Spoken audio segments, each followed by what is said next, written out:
Welcome in for another Sunday morning right here on SportsGrid. It is pro football today with a packed Sunday slate. 14 games for us to line up and knock down, with a lot of news still to tackle from the Thursday fallout between the Dolphins and the Bills. I'm Kevin Walsh. I'm joined by Donnie Rightside and Joe Lisi. Lisi, a lot of great games on the slate today. Oh, absolutely. And teams looking to get off the mat, right? New York Jets lose to San Francisco. They're on the road against Tennessee today. And Joe Burrow in Cincinnati, that pitiful performance, Donnie, week 1 against New England, loses the game outright 16-10. Can they respond against Pat Mahomes and the Kansas City Chiefs? The eyes will deceive you from week 1 into week number 2, no doubt about it. You got to stick with that database that you trust, but also we're going to find a lot out about a couple of these football teams. Some teams can resurrect their season. Some teams head to 0-2, and they might not be able to get out of that hole. Yeah, it's going to be really interesting. We're going to do some panic meters here. Where are we concerned, or maybe we can still buy low on some teams who disappointed coming out of the gate. We also have a game that is typically labeled an AFC Championship preview game. Could very well be. It's going to be the biggest game on the board today, I think, for many. That's the Kansas City Chiefs hosting the Cincinnati Bengals, who were the biggest letdown team, I would say, from week 1. Survivor contest. They destroyed people with their home loss to the New England Patriots, Donnie, and it's a Cincinnati team that you said with their offseason, sell. Well, once again, they're here without T. Higgins. Now we're wondering if Joe Burrow's even healthy. It's an interesting spot here in a big 4 o'clock window. Adam Schefter with a tweet this morning, guys. What did it say? Now Jamar Chase is saying, we're not even going to negotiate through the season, so I always question what you get out of that player. Is he invested? Is he all in? Now, granted, they are professional football players. They play for a paycheck. He's going to be paid handsomely, whether it's this year, next year, or in 2 years if they want to transition or franchise tag him. But that doesn't matter about today. They need a win today. It's a 5.5-point line. I think it seems cheap today, Joe. I do. And they're going to need Jamar Chase to step up. 6 receptions, 62 yards against the Patriots secondary. We saw Burrow struggle, and their former running back, Joe Mixon, last week had a breakout performance, right? 159 yards on the ground, multiple touchdowns, also caught the football out of the backfield. What does Chase Brown and Zach Moss get you in regards to this rushing attack to keep Joe Burrow in manageable third downs? That's the matchup today. I don't think that Cincinnati right here, right now, is built to go score for score with Pat Mahomes and the Kansas City Chiefs, but we'll see how it plays out. Right now, that total, I lean to the under, Kev. You mentioned Joe Mixon, the Texans on Sunday night against Caleb Williams and the Bears. All these rookies back in action, and really all of them looking for better week 2s, right? Caleb was able to get the win. He was atrocious. Jaden Daniels was great on the ground. They got rolled by Tampa Bay. Bo Nix ultimately covered a number, depending on maybe where you bet it, but the efficiency was absolutely atrocious. Where was Marvin? Neighbors he looked good for the Giants, but the Giants looked like an absolute nightmare. Brian Thomas caught a touchdown, so there's that. But a lot of injury. Remember Blake Corum was going to take Kyron Williams' job. There's so many interesting things for us to get into. But I mentioned the Thursday fallout. We will certainly be asking the Pro Football Doc, Dr. David Chow, later on. But the situation on Thursday with another Tua Tagovailoa concussion, and it is once again an incredibly scary scene.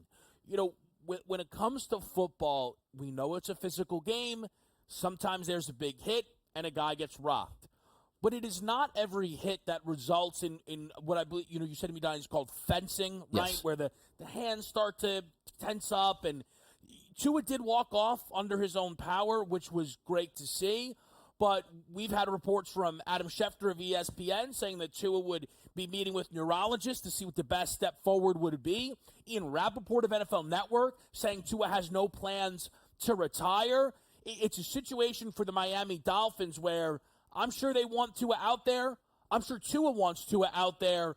This feels, not to be dramatic, bigger than football. It feels like this guy's life is what we have to try to figure, and quality of life is what I'm talking about here, as he tries to figure out what his next steps are. And also, you have to take a look at what we knew, maybe 50 years ago, 30 years ago, 5 years ago at this point, about concussions and what it means. Yes, long-term injuries, but also let's keep in mind, let's just say this was the 70s or the 80s. Maybe your base salary was $225,000. You're like, man, I can't earn any more. Tua Tagovailoa was a first-round draft pick. That's still a lot of money. He played a couple years in the NFL, racked it up, got that massive contract, which does include a lot of guaranteed money, which there are stipulates, there are stipends in there and also clauses that are saying, look, if you have insurance on this, Joe, he's probably going to get paid out a majority of that, and rightfully so. But as Kevin points out, some things are bigger than football. You know he wants to come back and be with his teammates because football is all he knows. But sometimes you have to sit around and say, it's not about when you're 25 years old or 35. What happens, Joe, when you're 45 and 55 years old? You got a family, you got kids, and all of a sudden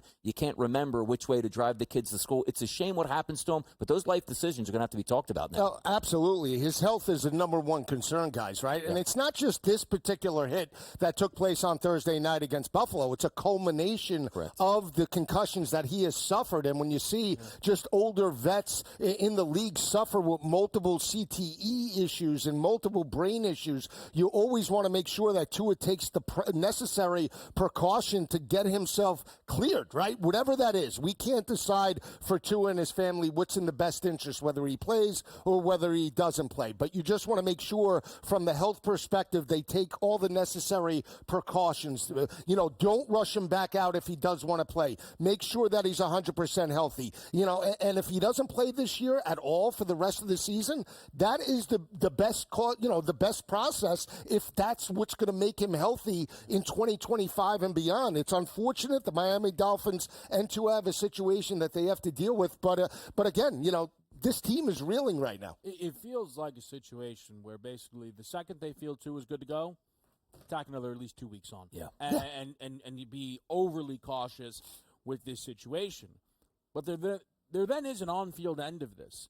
One thing that surprised me, and I checked on this as somebody who's bet the Dolphins to win the conference, obviously, what happened on Thursday, and that's aside from the Tua injury. I mean, they were atrocious against Buffalo.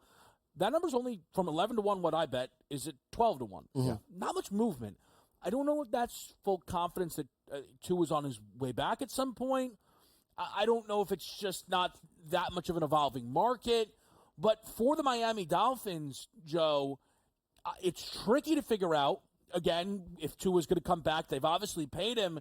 But I'm not sure this team can go at it with Skylar Thompson for a month plus of football when this team is supposed to be a legitimate contender in the conference. No, they can't. They need a better option, whatever that is. If they go out and get another quarterback, I don't have the particular answer. But you saw Skylar Thompson struggle in garbage time against Buffalo's second and third teamers. You need a better effort. Now, prior to that, I thought he was an admirable backup, right? He made some plays in regards to the playoff game a couple of years ago, had played in multiple games in backup duty for Tua. That performance is not going to get it done. It's not going to get it done to win the AFC East. It's certainly not going to get it done to win a playoff game against the likes of Pat Mahomes or some of the better teams in the AFC, Donnie. Yeah, let me just add quickly on this, too. It's not as if Tua Tagovailoa was lighting the world on fire in that Bills game. He was really bad, 3 interceptions in that game. So it's not like, oh, boy, that's a shame. We don't even know what we're coming back to with Tua Tagovailoa. And quickly on this, week number 1, they should have lost. They should be 0-2 now at this point. It's hard to argue that, but nevertheless, next week they'll go to Seattle. You imagine with Skylar Thompson, we'll see what happens from there. We're talking AFC. We talk the Kings of the Conference. That's the Chiefs. They host the Bengals. We'll break that game down next.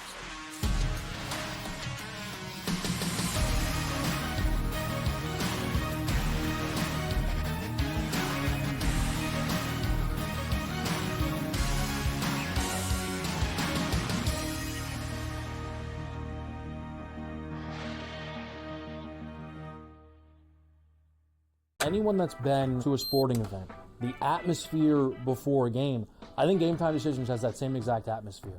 This is our arena.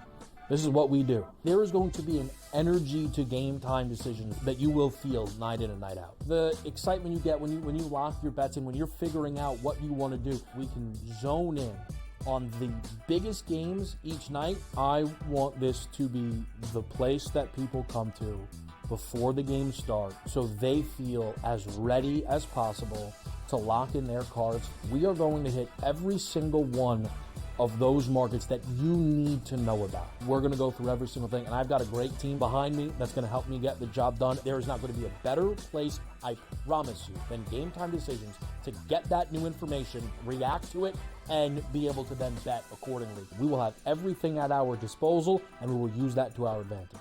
I'm Kevin Walsh. Tune into Game Time Decisions from 6 to 8 p.m. Eastern on SportsGrid.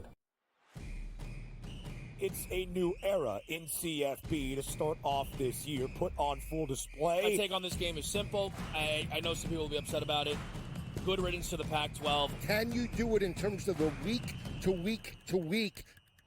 I don't see a pathway for this team to miss the college football playoffs. We want to make sure you have those best bets in the entirety of our betting cards. That was Again! But he had that program was already going there! Only on SportsGrid. Let's go. Welcome to the Live Golf Team Championship.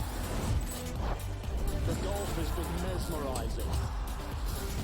They are the Live Golf Team Champions. Team golf is back. Oh, yes! Are you ready? Let's go!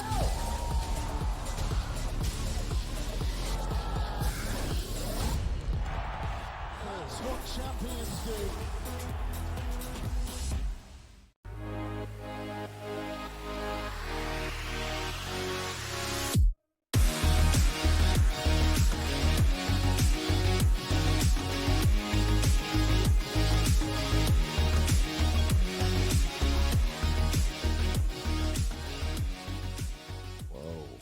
All right, we're live with you right here on SportsGrid. Let's double check. Do we have any breaking news or anything like that? No. All right, just double check. The boys in the background are going Boys are wild. hot, yeah. I didn't know if I'm not missing anything, right, DRS? I think they saw a selfie, like, boys look good and ready for the show today. I mean, they're just excited for us to Exactly. break it down. Yes. What happened here. Yes. Listen, we're going to get to Sunday Night Football in a little bit, but I think we need to start this breakdown off with Kansas City and Cincinnati for everything that this game means. Yeah. For,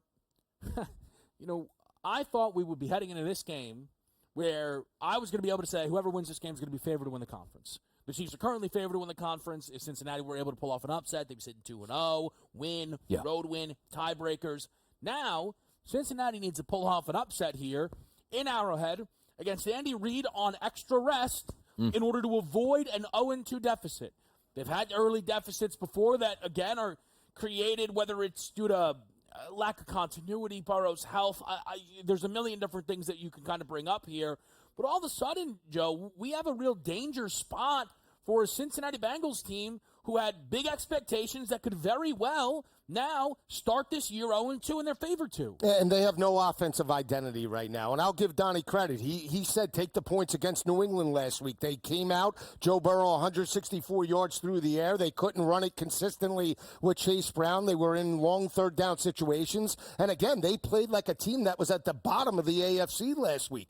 They need a bounce back spot. I do feel that they bring a better effort today, catching 5.5 on the road. We talk about Joe Burrow's numbers all time against the Kansas City Chiefs, 3-1 total record. Has completed 70% of his passes, Kev. Averaged 313 passing yards per game, 9 touchdowns, 3 interceptions. And I understand, that was a couple of years ago where he had great success with those playmakers. They're going to need a good effort today. I like them, plus the 5.5. It leans to the under. Again, I don't think they're built for a shootout, but I think they can run it. They could utilize the short to intermediate passing game, Donnie, and I'm going to take a shot because the numbers suggest Burrow will bounce back. It's probably the most contrarian point view of the week to take Cincinnati, but I don't see it. Like, the opening line was 3.5, and of course that was like probably Saturday night last week.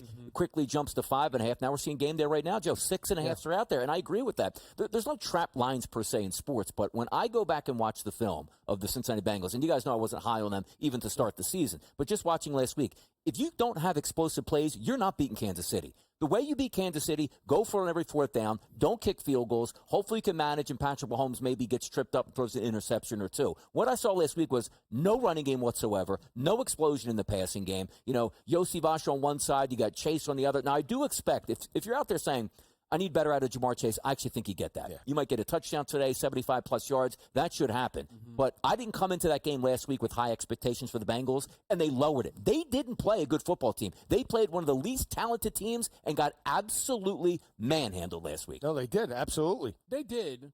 This is one of those spots, though, Donnie, for me, where I look at the Burrow-Mahomes battles. There's 4 of them, all decided by a field goal. Much less the fact that Burrow has taken 3 of those 4 meetings, but all decided by a field goal is one part of it. I also mention this because we'll get to the Cincinnati side, and maybe I'm on an island here. I was really disappointed by what the Chiefs did in their opening game. I think they were completely let off the hook by Lamar missing a wide-open Zay Flowers, and then on the next play, Isaiah Likely not being able to get his foot in bounds. it's very real that we would be talking about the loser of this game's 0-2. And I don't think the Ravens deserve to win the game. I don't think they were better than the Chiefs in the game. So then how did we get to that point? Last year, Kansas City would continuously let teams hang around and not go pedal to the metal, put your foot on someone's neck. I was higher on the Chiefs this year than last year's version, at least through the offense. I don't love their defense as much as last year's group, Donnie. So that was one of my beefs with their week one performance, is some of the negatives from last year rearing their ugly head.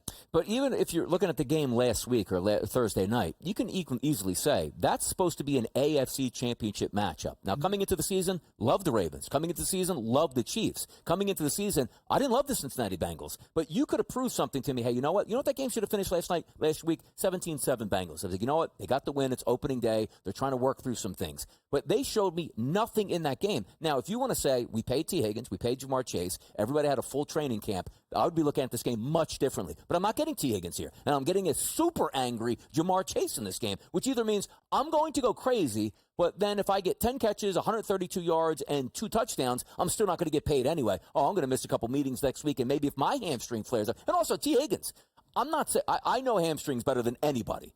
You get one, it hurts, and you got to sit out. But if he gets paid $60, $70, $80 million, I guarantee he's probably trying to give it a go today. Oh, yeah, no doubt. He's right about that. In terms of money cures everything, right? You walk out there and you try to give it your best. I'll just say this in regards to Cincinnati. The mindset is what you worry about. And Donnie brought that up. How many years have they started 0-2 and they've rebounded and made it to an AFC championship or challenged potentially for a playoff spot? That is the concern when you're staring Kansas City in the face today, right? If they fall and lose this matchup, Kev, I think the season's lost because of what Donnie said in regards to T. Higgins and the situation with Chase. However, that aside, I look at the Thursday night game in regards to Baltimore and I say, okay, leading wide receiver was Isaiah Likely. Yeah. I think he's a good tight end. I don't think he's elite. I still think that Joe Burrow and those weapons, as long as Jamar Chase is out there, can challenge the secondary over the top. Can they get chunk plays? Can they score first? Can their defense force turnovers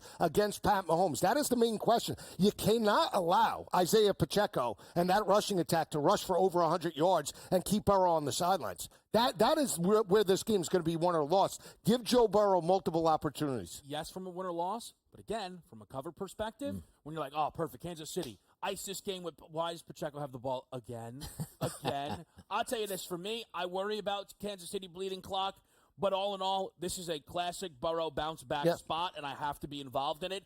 Off of a loss, Donnie, where they scored 14 or less points. In the follow-up game, when you remove when he tore his ACL against Washington his rookie year, 6-0 in the follow-up, scoring at least 21 points, averages 31.5 points per game in those spots. Clear bounce-back spot for Burrow. And by the way, quickly on this, you're right about Kansas City playing that lead dog position and favorite at home. We've seen that they've had come back. Now, is this a Bengals win for you, or is this the Chiefs don't close it out and you can go down the field and score a touchdown when they don't need to stop you? I think Cincinnati's live, but their team total over 20.5. That is the classic DRS tool.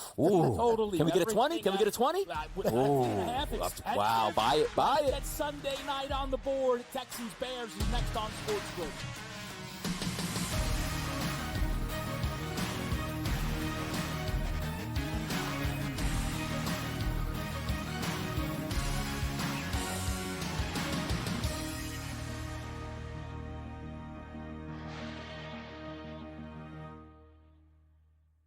Anyone that's been to a sporting event, the atmosphere before a game, I think Game Time Decisions has that same exact atmosphere. This is our arena. This is what we do. There is going to be an energy to Game Time Decisions that you will feel night in and night out. The excitement you get when you lock your bets in, when you're figuring out what you want to do, we can zone in on the biggest games each night. I want this to be the place that people come to before the games start so they feel as ready as possible to lock in their cards. We are going to hit every single one of those markets that you need to know about. We're going to go through every single thing, and I've got a great team behind me that's going to help me get the job done. There is not going to be a better place, I promise you, than Game Time Decisions to get that new information, react to it, and be able to then bet accordingly. We will have everything at our disposal, and we will use that to our advantage. I'm Kevin Walsh. Tune into Game Time Decisions from 6 to 8 p.m. Eastern on SportsGrid. It's a new era in CFP to start off this year, put on full display. My take on this game is simple. I know some people will be upset about it. Good riddance to the Pac-12. Can you do it in terms of the week to week to week? I don't see a pathway for this team to miss the college football playoffs. We want to make sure you have those best bets in the entirety of our betting cards. That was Again! But he had that program was already going there! Only on SportsGrid. Let's go. Welcome to the Live Golf Team Championship. The golf has been mesmerizing. They are the Live Golf Team champions. Team golf is back. Oh, yes! Are you ready? Let's go!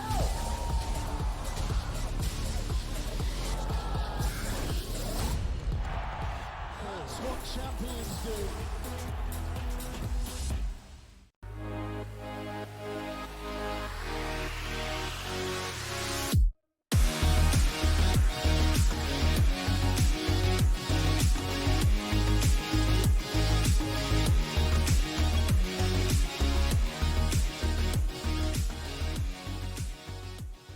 Run that intro a couple of times. do it. Boys are hot. Pro football today. Kevin Walsh, Donnie Rightside, Joe Lisi. Sunday night in Houston. Texans, Bears, a pair of 1-0 football teams. The games didn't look the same. Houston wins 29-27. I still really cannot figure out how to grade that defensive performance.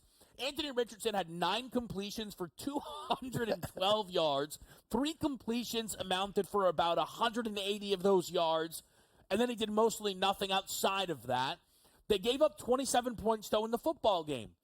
The Bears, well, their defense kind of did it all. The offense was putting them in bad spots, and then the defense and the special teams units kind of went out there and grabbed that game by the throat and put Will Levis in the ground and put that team up to 1-0. They covered. I mean, they ultimately, one of these teams is 1-0 against the number. That's Chicago. The other is not, is 0-1 against the number in the Houston Texans.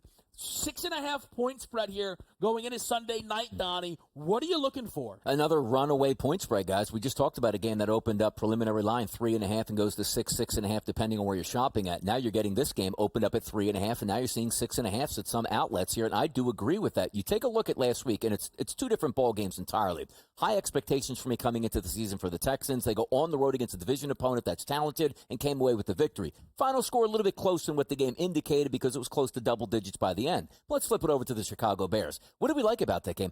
I don't even know if you can say it was a great defensive effort because of what Will Levis actually put in. But anytime you can come back with a rookie quarterback on your home field down 2 touchdowns, I'm going to give you a little bit of credit. But now, guys, we look at this week and what happens. Romadunze, game time decision. You take a look at Keenan Allen, game time decision. Now he has 1 wide receiver on a week where he didn't throw a touchdown pass and barely moved the football. I think it's danger zone type tonight here for the Chicago Bears. I do as well. I lean to Houston. Again, that offensive identity showed through. 29 points last week. C.J. Stroud, 236 through the air. Nico Collins continued his success from last year with a 100-yard performance on 6 catches. And again, we saw the emergence of Joe Mixon, right? On the flip side, what do you see? You see Matt Eberflus, the human anchor containing that offense. Again, dink and dunks. I know you're high on Caleb Williams.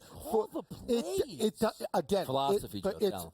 When you have a defensive-minded head coach, they oversee everything. They want to see a game plan play out in regards to offensive play calling, which utilizes the rushing attack and short to intermediate throws. You saw the throws. 14 of 29 for Caleb Williams for 93 yards. Where were the explosive chunk plays against a mediocre secondary in Tennessee? That was a secondary last year that gave up 250 passing yards per game. They added L'Jarius Sneed. That is a significantly better secondary. It was a big reason you guys were selling me Tennessee last week. Now, all of a sudden, last year... No, we were selling you Tennessee because of the experience factor of Will Levis and a rookie making his first career start that's overhyped. What happened? The Bears cover the number, right? No, yeah. Bears cover the number. Bears cover the number. I was wrong. Right? I was wrong. I'll come right out in regards to going to the podium. Yes, dead wrong on regards to Will Levis. He's dead to me, and so is Tennessee moving forward. But again, DeAndre Swift, 10 carries, 30 yards. Yeah. Where are they going to win this matchup on the road? It's going to be 30 yards of DeAndre Swift and those running backs, dink and dunks to Cole Kmet and the tight ends, and let's try and win this game 17-13. So here is my thing with Chicago, who I like tonight, but I will not bet until the injury report comes out, because I am expecting Keenan Allen and Rome Odunze out, and then I think I can get 7. And I want 7, and that's how we know that that's a key number. But I'm going to wait. I'm on DJ Moore over receptions at 5.5. Last week, 5 catches, 8 targets. Keenan Allen had 11 targets, and Rome Odunze had 4. 15 targets on a guy who threw 29 attempts might have walked out that door. DJ Moore, Donnie, could finish this game with a Cooper Kupp target load, and we know how important volume is. But as far as covering this number goes, and this is where, look, I'm messing around a little bit in terms of, hey, the Bears covered. Caleb, think about how bad Will Levis was, who lost in that game. Will Levis outplayed Caleb Williams in that game. Yeah. I, tonight, am expecting Caleb to bounce back. Caleb Williams in prime time must step up and keep this game in range. The defense for Chicago looks a level of legit. A top 12 or so unit, maybe better. So if they can keep Stroud, again, in striking distance, Caleb Donnie does not have enough around him if you're without Allen and Rome to have a monster season. But relative to other rookies, DJ Moore, Cole Kmet, DeAndre Swift, there's enough to be competitive. There is, but also coming into the season, why do we like Caleb Williams so much? Number one, we knew he was a great ball player, but number two, boy, they surrounded him with a lot of talent. A lot of that talent might not even be there tonight. On the road, home opener for the Texans, primetime game, it is going to be loud in that building. It looks worse than the talent Justin Fields had there last year. I don't know. Justin Fields 2.0. Stroud struggles as a favorite among Caleb Williams, by the way, plus 410 to find the end zone. We'll do some panic meter next.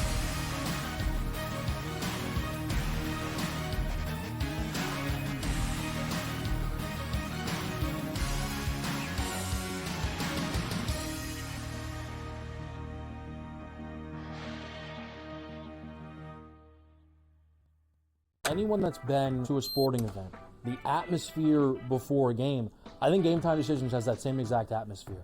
This is our arena. This is what we do. There is going to be an energy to Game Time Decisions that you will feel night in and night out. The excitement you get when you lock your bets in, when you're figuring out what you want to do, we can zone in on the biggest games each night. I want this to be the place that people come to before the games start so they feel as ready as possible to lock in their cards. We are going to hit every single one of those markets that you need to know about. We're going to go through every single thing, and I've got a great team behind me that's going to help me get the job done. There is not going to be a better place, I promise you, than Game Time Decisions to get that new information, react to it, and be able to then bet accordingly. We will have everything at our disposal, and we will use that to our advantage. I'm Kevin Walsh. Tune into Game Time Decisions from 6 to 8 p.m. Eastern on SportsGrid. It's a new era in CFP to start off this year, put on full display. My take on this game is simple. I know some people will be upset about it. Good riddance to the Pac-12. Can you do it in terms of the week to week to week? I don't see a pathway for this team to miss the college football playoffs. We want to make sure you have those best bets in the entirety of our betting cards. That was going in! But he had that program already going in! Only on SportsGrid. Let's go. Welcome to the Live Golf Team Championship. The golf has been mesmerizing. They are the Live Golf Team Champions. Team golf is back. Oh, yes! Are you ready? Let's go!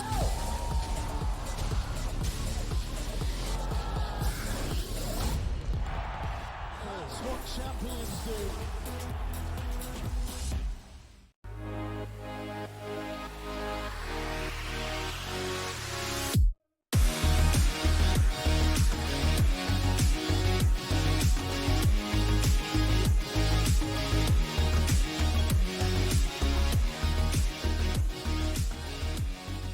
Now, this should be good. Right here on Pro Football Today, we bust out the panic meter. We probably should have had it for the Chicago Bears, but instead we're keying 4 teams. The Jets, the Browns, the Panthers, and the Packers, all begging the question how much fans and future backers should be panicked after the opening week of football. Let's begin with the Jets. Of this four-pack of teams here, I think they had the highest expectations. They were the only division favorite in New York this year, favored to win a very difficult AFC East. The panic meter has a number of scales, Lisi. Where did you land on it for the New York Jets? I asked the production crew before we started in regards to the show, could we put the panic meter off the charts for the New York Jets? Hot, hot, hot. Really? Yeah, I did. I said, could we, I am panicking in a big way in regards to the New York Jets. That performance on Monday night was absolutely pathetic. Not just from an offensive perspective, more concerned with the defense. This was a defense that was supposed to be a top 10 unit, right? All the best defense in regards to the AFC, Donnie. If all they had was a quarterback last year, they would have won the Super Bowl. Bring back Joe Namath and the 1969 New York Jets. This is it. 9.5 win total. Favorites to potentially win the AFC East. Yeah. Gutless effort. And if that defense falls apart and somehow, some way, they lose to Will Levis in Tennessee today, that's going to be off the charts because Aaron Rodgers potentially isn't the answer. I mean, said like a true Homer Dolphins fan who doesn't like the Jets at this point. So it's apparent there. So we're being biased in this equation. Here's what I got at it. And yes, we will go back to last year with the New York Jets and say if they just got competent quarterback play, they would be fine. You know what the only thing I cared about Monday night was? Is Aaron Rodgers upright? Does his arm look good? They will be just fine. The defense will come around, no doubt about it. And today is one of those games where the defense should have a walk in the park based on what we saw last week from the Titans. But for my Jets, as long as I take a look at Aaron Rodgers, still playing well here, and now I'm a fan of the Jets, I feel like, because you're a Dolphins fan. I got to go against you here. I'm not worried about the Jets. I'm just not worried about the Jets. So I believe you checked in at concern, which then might make me feel like I'm worried due to my breakdown. But I'm calm on the Jets. I don't see it at all. Okay. They went to San Francisco. Look, I am somewhat fading the Niners this year relative to expectations. But I'm also not going to be right about everything, Miami Dolphins. There's a world the Niners are the absolute best team in football. And they pounded the rock. Right. I think today, yes, if Tony Pollard runs for $150 on him, we got problems, okay? Because now, what does it matter if you have a superstar secondary if you can't stop the run? But I thought Rodgers looked fine. They didn't play well in the game. They got smashed by a great team. You're jumping off the meter one game? Yes, jumping off. They beat them down by double digits without Christian McCaffrey, without Ayuk leading that team in receptions, with Debo basically lining up and carrying the football for 10 times, and your gutless front seven didn't stop anybody. I mean, here's the thing. They go 0-2, right? Then it's all we heard all offseason. Easy schedule. They'll be there 4-2, 5-3 at worst after the first 8 games. What if this team is under 500? Is Aaron Rodgers then going to step up and be accountable? Is he going to get in front of the podium? We know he runs the organization. And what is Robert Saleh going to do? Listen, I mean, Robert Saleh is going to get fired if this keeps going bad. But again, that is a major reason why I'm panicking right now. And look, some of it's going to be tied to today's games. We're going to break down Jets Titans in a bit, but I'll tell you where I share your feeling, but with a different team. Okay. Browns. I mean, I don't know if it's confirmation bias, full nightmare, disaster panic. They have a quarterback that does not work with their head coach, who I think's won multiple coaches of the years in Kevin Stefanski. And at times, sometimes good coaches get fired when it's completely out of their control. I think Watson is washed. I mentioned being out on the Browns coming into this year. The Cowboys were one of my favorite bets in week number 1. I know they were one of yours as well, Donnie. I look at the board today, and the more I look at it, I don't know why Jags -3 isn't on my card. It probably will be by the time we get out of here. Because the other reason I'm panicked about the Browns, year over year at times, a defense can't maintain that level. And their defense for 9-10 weeks was maybe the best this league has seen in 2 decades. Right. It's not going to be at that level. Full panic for the Browns. They are not making the playoffs, and they continue to have. Tua could retire today, and Watson's contract is still worse. No, you're right. I mean, I'm not as concerned on Cleveland. Why? Because they got to the playoffs with a 4th-string quarterback in terms of Joe Flacco. So, again, I agree with you. I don't believe their defense is an elite unit. They fell off certainly at the end of last year, got sliced and diced by C.J. Stroud in regards to that matchup. But again, they did it with a backup quarterback. Jameis is a competent backup. So if you have to go to Jameis Winston to win ball games, you can, because he's a veteran, and behind him is DTR. I mean, 38-year-old guy's throwing for 300 yards. I'm not as panicked as Cleveland as as the Jets. I'm really not. I'm full panicked because just you take a look at the division that they're in. You can't lose games early on. You lost a game against the Dallas Cowboys, got absolutely hammered. You take a look at a game today, we actually think they're going to get beat again. That's going to be another loss here, and this one will be an AFC loss. So if you're taking that sledgehammer, Joe, right, you go to the carnival, you swing it, you blast that bell, goes up, it shoots through the bell all the way into outer space on the Browns for this one, because here's the problem. Your quarterback makes $50 million plus guaranteed. He's still in the books for at least, 2 to 3 more years? And we're going to Jameis Winston, who's going to turn it over 30 times? Like, the only way the Browns should be able to win is play great defense, have an athletic quarterback, make the plays you need. That's the opposite of Jameis Winston. It is. And I ultimately, the fact that the panic meter is lower for the Browns when we're saying we need to bench the richest contract in football, that is why that, to me, is that a complete... No, because, again, because do you have players that could back it up and still get the productivity that you had last year with a 38-year-old veteran? You might get an upgrade. You're telling me that Jameis, if he goes out... But Watson only was benched. Hurt. Watson was not benched. He got hurt. You think that they will bench Deshaun Watson? Well, here's the thing. If he goes out today and throws for 169 yards and 2 interceptions, and he can't throw for over 200 yards with Jerry Jeudy and Amari Cooper and Njoku, what are you going to do? You had Joe Flacco. He doesn't have a 300-yard performance in a Browns uniform. And Joe Flacco had 4. Meanwhile, you're calm, cool, and collected on this team. Because he's getting riled up about a calm situation. No, because you're getting the negative out of the way. Okay, that's the thing. Meaning, if they have to turn to a backup, are you taking them today? You know what? Could be a best bet. You have multiple full panics today. Yeah. The Carolina Panthers. You think it's already done? Yeah, it's like it's Panic at the Disco. I mean, it's burn, baby, burn. It's Disco Inferno down there, I'm telling you. David Tepper, I don't know what he's got going on, but if you are that fan base, and did I see right? It's like $2 a ticket for the Carolina Panthers opener, which is unbelievable. We might be able to fly down there and get in there. You're looking at a team, and I understand you have to start some places. And you go out to yourself and you say, all right, we got our quarterback. We got a new head coach here that's supposed to teach quarterbacks. I don't think either Bryce Young isn't listening or he needs somebody to help him out with the playbook. What is the – because the one thing, if you get beat and you get up, let's just say, 37, 47, 57 points, just tell me your quarterback threw 3 touchdown passes. Because in the fourth quarter, you are supposed to walk up and down that field. They didn't do anything in that game. That's why I'm full-blown panic. This year, this game, and next year, and David Tepper. Full-blown panic. I'm at 3 quarters. And to Donnie's point, I mean, I was on the over last week in regards to New Orleans, but I didn't think New Orleans would get 47 points on their own, and Carolina not attribute to that in any capacity. Dave Canales was brought in, young mind, and cultivated Baker Mayfield's development at the end of the regular season. I mean, we talk about it. Baker Mayfield averaged 273 down the stretch, almost won a playoff game in Detroit, knocked off Philadelphia, and Dave Canales was making the plays. So when you come out and you're pathetic, you can't convert third downs, and there's no chunk plays, of course you're concerned. For me, it's a tick above calm. I'm concerned that they will not trust the process.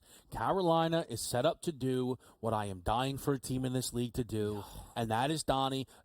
Find Sam Hinkie, find him, get him in that room, and just be terrible. Let me give you this take right now as well. They finished with the worst record in football in the first pick. Don't take a quarterback. Let Bryce Young start another year. What is the rush in Carolina? Jackson Dart does that there. Fourth quarter touchdown passes again. Wow. 14 yards per play. 14 yards. Can Manning come out this year? I got some clips to show Air you. yards. I'll tell you. Listen, Carolina's terrible. They lose Derek Brown week 1, who's the best player on that football team. They're bad, but that's okay. They should be bad. Packers panic meter plus some breakdowns of the Jets and the Browns next.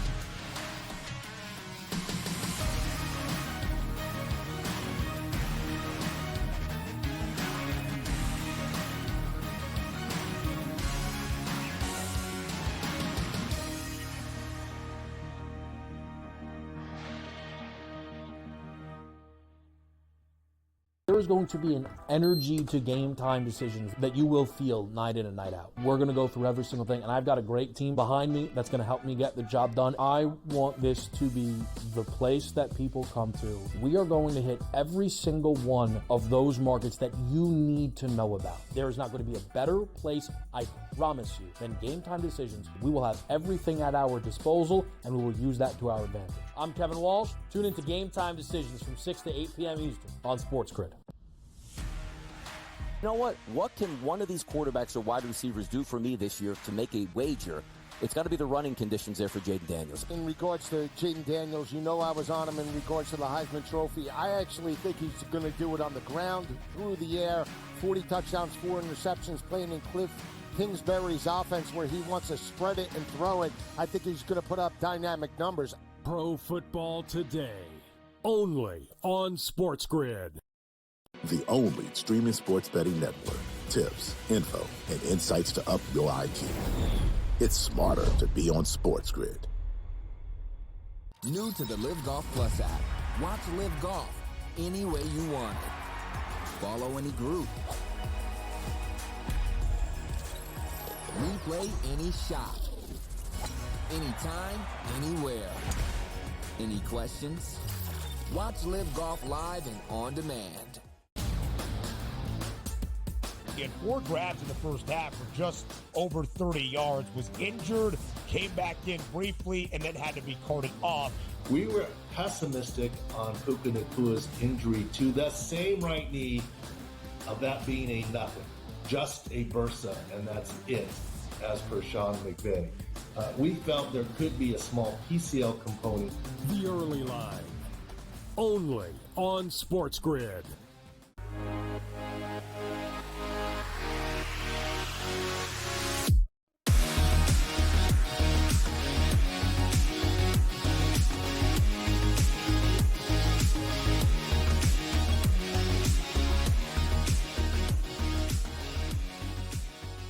All right, we have been getting some panic meter check-ins for the people. We're going to hit Jags, Browns, and then Jets, Titans in a moment. But I also do want to do the Packers panic meter because this is, I think, the most unique of this group, where in week number 1, that loss to the Eagles, I think people were probably no panic. It was fine, right? I'm not as high on that defense, which is, I think, kind of lends itself to where I land on this team. Again, on a scale of calm, concern, worry, panic, I'm worried about the Green Bay Packers because I don't feel like we have a clear idea of when Jordan Love is coming back. I think they're holding out hope, which is why they don't want to put him on IR, that he can return before the 4-week window, though I don't think that's very likely just based on the reports that we've heard so far. And what that means is Malik Willis this week, and since there's no solution in the room other than Malik Willis next week, and not that good of a defense, I think the NFC is going to have a lot of teams vying for playoff spots. You guys know I'm in on the Chicago Bears. I think the Detroit Lions have a very high floor, so you very well could finish 3rd in that division, which is where I already projected them.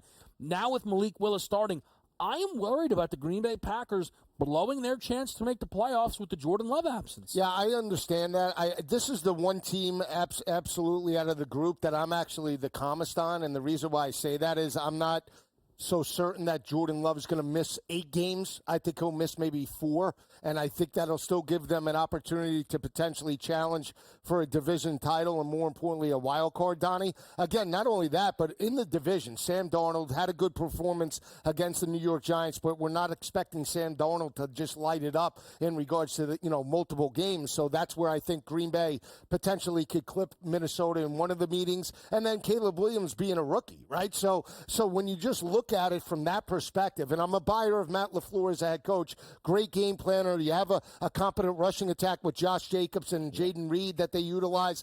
I think they'll be okay, where they can at least be 500, maybe heading into Jordan Love's return at the very worst, if not a couple of games over, and that's why I'm not as fearful in regards to Green Bay big picture. Yeah, hard to judge the defenses, both the Eagles and also the Packers in game 1 and basically that ice skating rink down in Brazil. But the reason I'm very calm on the Packers is he is coming back, Jordan Love. And let's just say he comes back sooner than later, because I think we're looking at, like, the doubtfuls at the end of the week make me laugh. We know he's not playing this week. He's not playing next week. That's 100% sure. But they're trying to say, gamesmanship. Right. We know he's going to be out. But for my money here, something may not be for the actual division championship, but you tell me that you might have a trajectory like you had last year. Getting Jordan Love, week 5, week 6, starting to play well, the young wide receivers. You just need, and the shame of it is, you don't have a great backup quarterback. And that's the problem right now, because we'll watch the game today, and I might completely change on the Packers if Malik Willis is 6 of 19 for 68 yards and 3 interceptions. But if they can win this game today, boy, that's going to quiet a lot of fears because you're not worried about the division. Give me a healthy Jordan Love on this football team. Come November, they're going to be a problem, Joe. Yeah, I agree. We'll preview that game when we get there. Let's then pull back in some of these teams we've done some panic meters on, and I know you're out on the Jets this season. I think the number's really interesting. They're 3.5-point favorites on the road against the Tennessee Titans. For me, I actually think there could very well be points in this game because I think that the Jets offensively are going to look to be more aggressive. The way that I think at times we were hoping to see on Monday night, they have to be aggressive. They have to trust Rodgers. There was conservative play calling in that game that put them behind the sticks and forced them off the field. They were getting into these 3rd and 5s, and they're like, oh, Rodgers can pick this up. But then somebody would mess it up or pressure would come in there. I think the Jets look to be more aggressive. DJ Reed questionable, so that might give Will Levis a little bit more of a chance to move the football in this game. Plus, at home, second week with Brian Callahan, a little bit more comfortability. I don't love the side. I lean Jets. I like the over in this game, though. I'm with you. And the reason why I say that is because I believe in the rushing attack of Tajay Spears and Tony Pollard in this matchup. Yeah. I think they can have success. Faster backs than Jordan Mason was last week. He's a grounder and pounder in regards to that. These backs will get the edge, and I think that's where maybe they could have success in regards to that. But the New York Jets, Donnie, have the quarterback advantage, right? If you're Aaron Rodgers, even though it's back-to-back road games, you want to put the pressure for Will Levis to play from behind, and that's where I think the over does come in. So I'll take the points because it is back-to-back games for the New York Jets on the road. Don't love it. Nashville, always a difficult place to play. So I'll take the Titans, but I'm with Kevin. I like the over here. Yeah, I think if we're looking from a Jets number, I think it makes some sense, and they should be favored by over a field goal, 3.5 to 4s, depending on where you're shopping at. But if you are looking at Aaron Rodgers, I do expect them to play a full game, not get pulled out because I don't think they're going to get blown out in this game. The question is Will Levis, because what we got last week out of Will Levis, to me, and I even prefaced it my handicap, I thought it was right to take the points with Tennessee with a legitimate chance to win. And I said, as long as Will Levis he doesn't have to be a top 10 or top 15. Just give me average quarterback play. They're 1-0. You can't make a decision so bad to give up that interception when you knew Chicago couldn't move the football. Live the fight another day. But also, at practice, you know what they're telling them all week, guys? Don't make that dumb decision again, which means he's not going to be aggressive. That's going to hurt him once again today. I think the Jets walk into Tennessee and come away with a victory, and I do think they can win by a touchdown. It's going to be really interesting to see how the wide receiver room is used for the Jets. We didn't get basically any Mike Williams.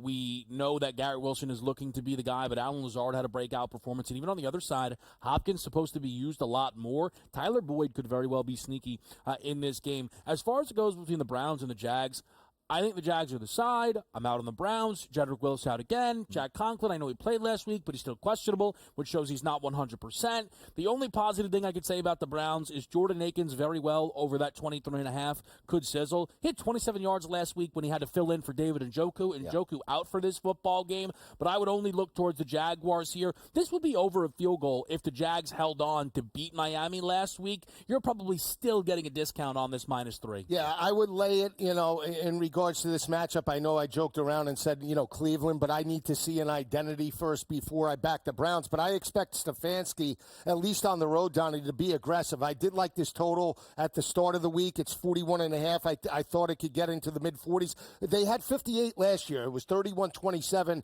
Joe Flacco put up 300 on that defense. Now it's Deshaun Watson. He's going to have to get over the 211.5 today to have any shot to cover this number.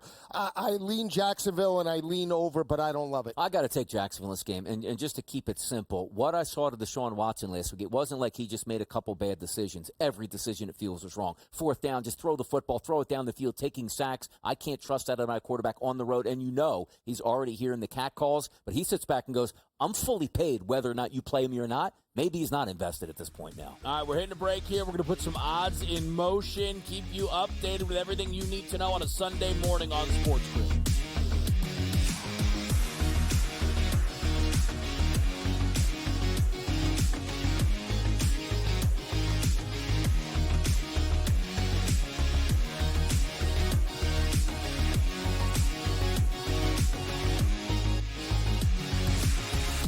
Anyone that's been to a sporting event, the atmosphere before a game, I think Game Time Decisions has that same exact atmosphere. This is our arena. This is what we do. There is going to be an energy to Game Time Decisions that you will feel night in and night out. The excitement you get when you lock your bets in, when you're figuring out what you want to do, we can zone in on the biggest games each night, I want this to be the place that people come to before the games start so they feel as ready as possible to lock in their cards. We are going to hit every single one of those markets that you need to know about. We're going to go through every single thing, and I've got a great team behind me that's going to help me get the job done. There is not going to be a better place, I promise you, than Game Time Decisions to get that new information, react to it, and be able to then bet accordingly. We will have everything at our disposal, and we will use that to our advantage. I'm Kevin Walsh. Tune into Game Time Decisions from 6 to 8 p.m. Eastern on SportsGrid. It's a new era in CFB to start off this year, put on full display. My take on this game is simple. I know some people will be upset about it. Good riddance to the Pac-12. Can you do it in terms of the week to week to week? I don't see a pathway for this team to miss the college football playoffs. We want to make sure you have those best bets in the entirety of our betting cards. That was cooking! But he had that program was already going there! Only on SportsGrid. The sharpest football contest show in the land, the Las Vegas Football Contest Show, focuses on Circus Sports Million, Circus Survivor, and the Westgate Super Contest, handicapping the games and releasing our contest picks every week of the season. With two former Super Contest winners, Brady Cannon and James Salinas, a former NFL player, Mike Pritchard, and over $1 million in contest prize money won combined, the Las Vegas Football Contest Show will have you prepared this.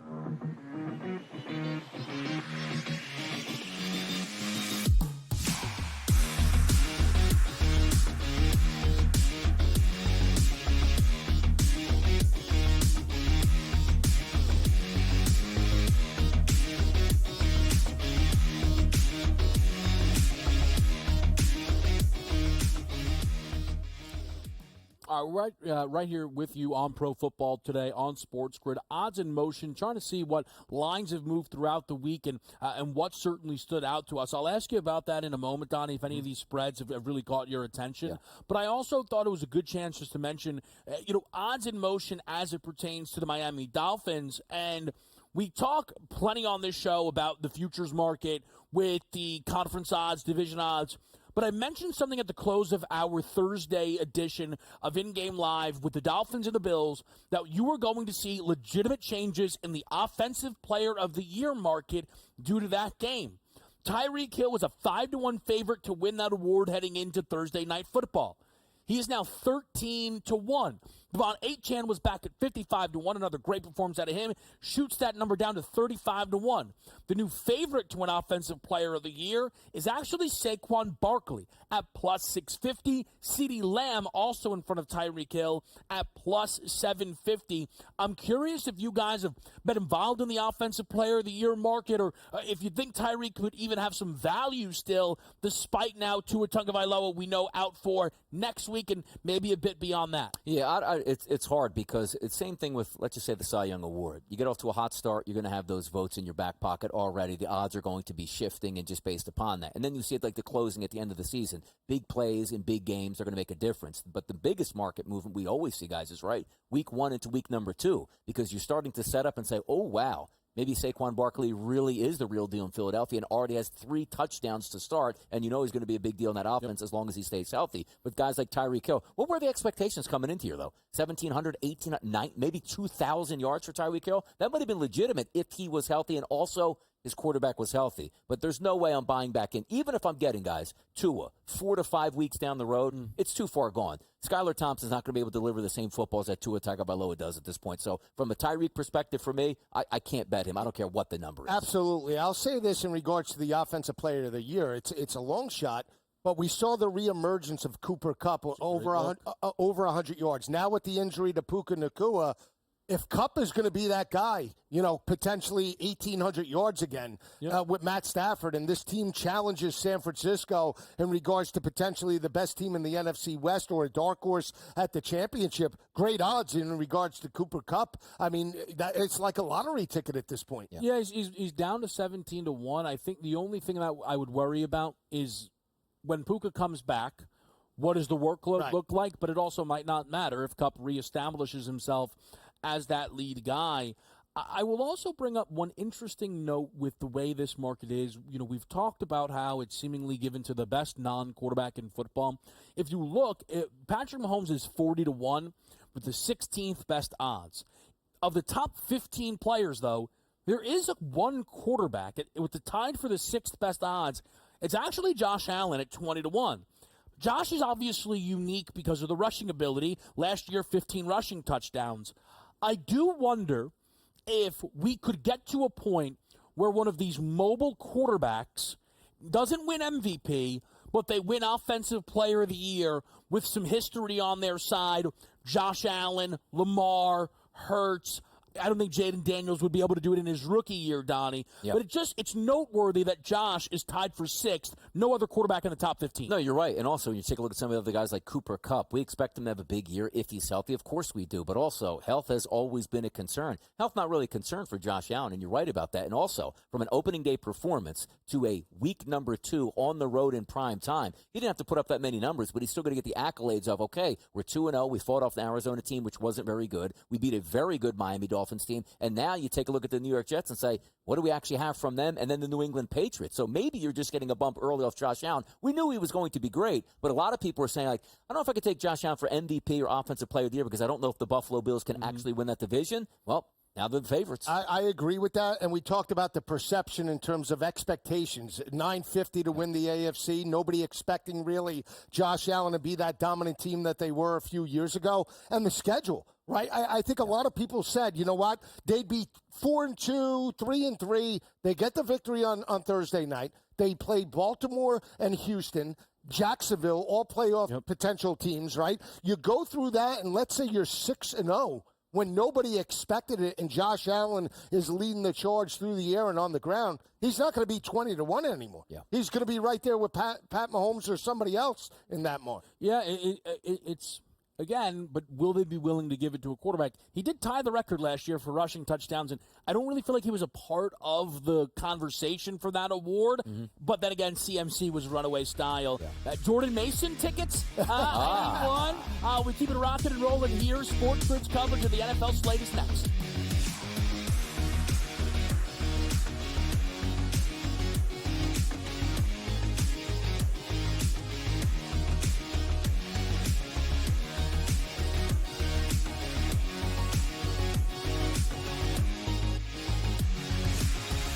Anyone that's been to a sporting event, the atmosphere before a game, I think Game Time Decisions has that same exact atmosphere. This is our arena. This is what we do. There is going to be an energy to Game Time Decisions that you will feel night in and night out. The excitement you get when you lock your bets in, when you're figuring out what you want to do, we can zone in on the biggest games each night. I want this to be the place that people come to before the games start so they feel as ready as possible to lock in their cards. We are going to hit every single one of those markets that you need to know about. We're going to go through every single thing, and I've got a great team behind me that's going to help me get the job done. There is not going to be a better place, I promise you, than Game Time Decisions to get that new information, react to it, and be able to then bet accordingly. We will have everything at our disposal, and we will use that to our advantage. I'm Kevin Walsh. Tune into Game Time Decisions from 6 to 8 p.m. Eastern on SportsGrid. It's a new era in CFB to start off this year, put on full display. My take on this game is simple. I know some people will be upset about it. Good riddance to the Pac-12. Can you do it in terms of the week to week to week? I don't see a pathway for this team to miss the college football playoffs. We want to make sure you have those best bets in the entirety of our betting cards. That was But he had that program going there. Only on SportsGrid. The sharpest football contest show in the land. The Las Vegas Football Contest Show focuses on Circa Sports Million, Circa Survivor, and the Westgate Super Contest, handicapping the games and releasing our contest picks every week of the season. With two former Super Contest winners, Brady Cannon and James Salinas, a former NFL player, Mike Pritchard, and over $1 million in contest prize money won combined, the Las Vegas Football Contest Show will have you prepared this season like...